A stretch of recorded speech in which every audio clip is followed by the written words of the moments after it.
Randy ini sering ini ya? Apa? Sering sakit pala belakang. Iya. Wow. Turun lah. MUI minta KPI berhentikan acara TV yang diisi Ayu Ting Ting. Status janda jadi penyebab masalahnya. Pedangdut Ayu Ting Ting kerap mendapatkan kritikan pedas dari berbagai pihak. Banyak yang menyorot tingkah Ayu Ting Ting saat membawakan acara TV. Tingkah Ayu Ting Ting saat membawakan acara TV yang paling sering dipermasalahkan orang-orang.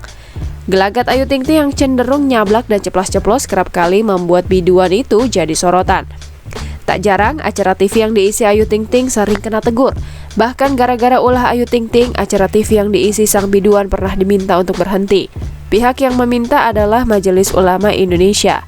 Kepada KPI, pihak MUI minta acara TV yang diisi oleh Ayu Ting Ting untuk segera dihentikan, sebab Ayu Ting Ting dinilai terlalu menikmat dan memanfaatkan status jandanya saat mengisi acara TV. Melansir Nova.id pada Rabu 16 Maret 2022, MUI diketahui ajukan permohonan kepada KPI untuk menghentikan tayangan Facebookers. Disinyalir, tingkah Ayu Ting Ting dalam acara tersebut jadi alasannya.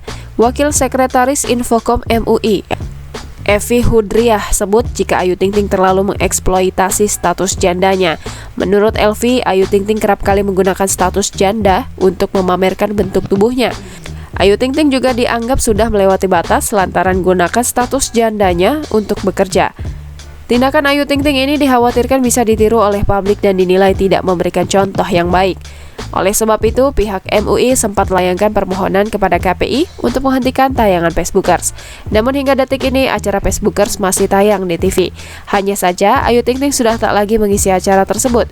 Dari kabar yang beredar, Ayu Ting Ting disebut-sebut telah didepak dari acara tersebut.